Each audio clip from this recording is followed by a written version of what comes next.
Man, why is calculus so hard?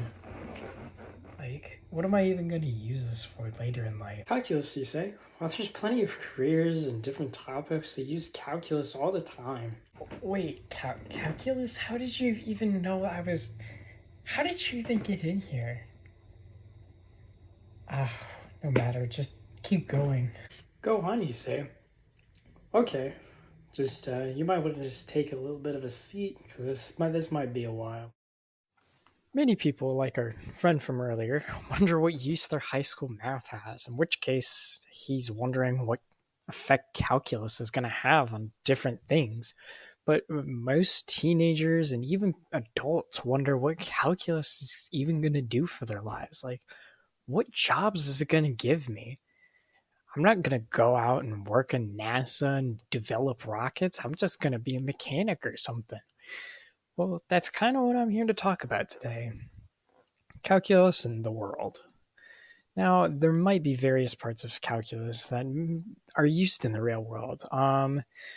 For example, we'll take related rates. Now, related rates is quite simple. It can be described as just two related subjects or functions that are linked in how they're increasing or decreasing in their rate of change. Hence the name related rates. Now, one common example that can resonate with both teenagers and adults is gas mileage. I mean, we all drive cars. Why wouldn't we need to know gas mileage? Anyways, the more gas you use, which is an increasing rate, the faster you go, which is also an increasing rate. Each of them is a derivative, with the using of gas being a derivative of gas with respect to time, and the change in speed being a derivative of speed with respect to time. Now, each of these can very much help you in different ways, such as determining how much gas you're going to need to go to a specific place, or how much gas you're consuming at a specific speed. But that's essentially what related rates would look like. But how would they play into effect on a career?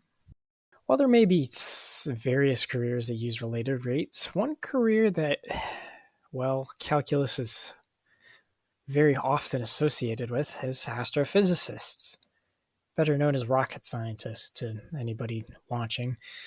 But more specifically, we're going to relate this back to the previous example with gas in a car. Anyways, astrophysicists will use these related rates to kind of calculate the amount of fuel for a rocket or a shuttle, because if you don't really have enough fuel, you're kind of going to be stuck drifting in space, and nobody wants that. So the rocket needs enough to burn enough fuel to reach the speed.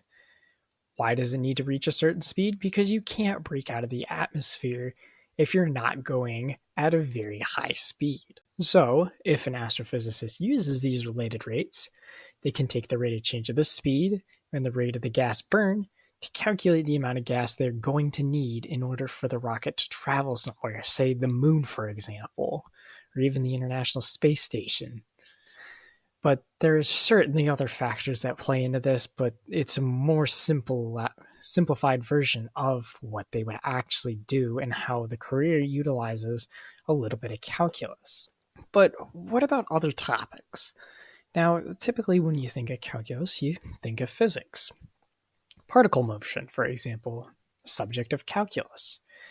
Now, particle motion is very, very simple at its base, with it only being the motion of a particle either left and right or up and down.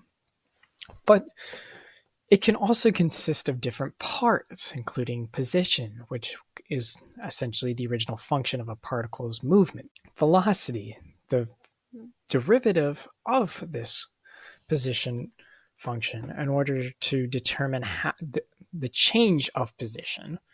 And acceleration, which is to figure out how fast this particle is changing, or it can be defined as the second derivative of the position function or the first derivative of the velocity function. All these components can be used in physics.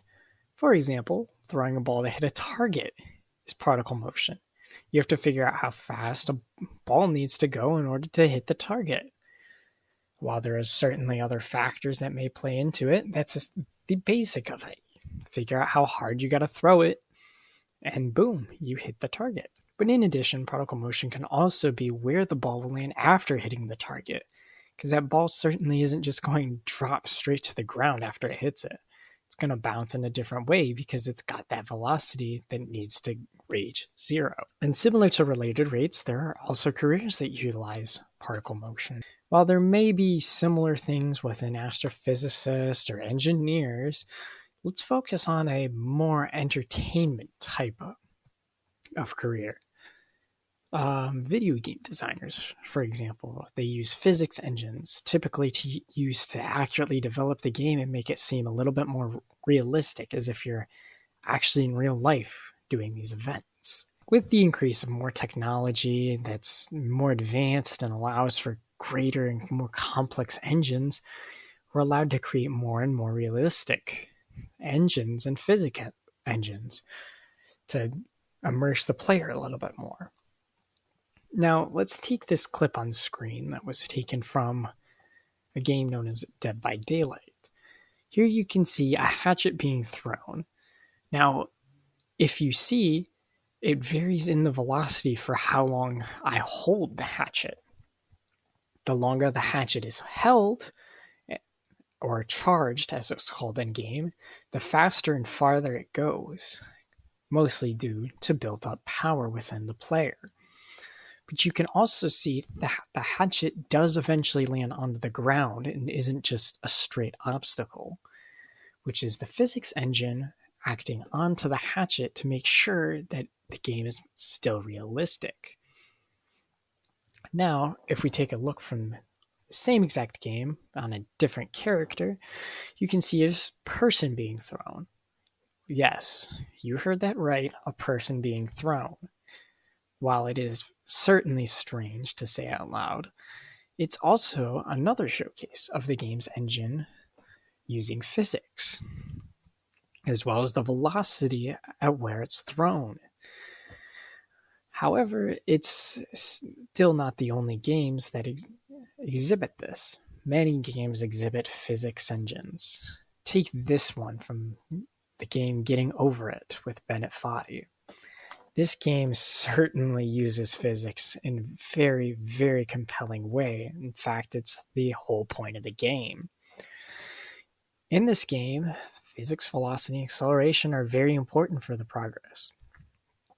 Many people, particularly speedrunners, can use the physics engine with velocity and acceleration to quickly throw themselves up the mountain much faster.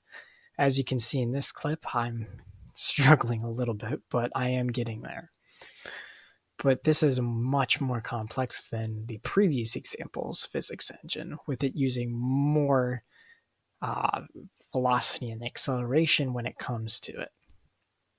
In short, though, the particle motion, position, velocity, and acceleration, all those big fancy mechanics and everything, are all used to create physics engines of a game in order to truly immerse someone within them. But in the end, it doesn't matter whether it's related to rates or particle motion. Calculus plays a much larger role in life than what any normal person would really think. And knowing these elements can really open up career paths while also helping in daily life, such as remembering how much gas you need or seeing what you need to do in your favorite game. Just remember, calculus is what helped make these things. So perhaps next time you're doing your math homework for your teacher asking why it's important, you'll remember that favorite game that you're always playing is very much using the math that you are currently learning. So did that help at all in learning why you need to do your homework as well as a little bit of calculus? Actually, yeah, that did kind of help. Thanks. Like, really, thanks. I didn't expect to learn all this today. Oh, I'll best be sure to get back to that homework, though. While you're watching the citations roll across the screen, I'd like to say thank you for watching this video, as well as thank you to my calculus teacher, Dr. Ricketts, and thank you to my mother, my father, and my sister, Olivia. for helping me put this all together.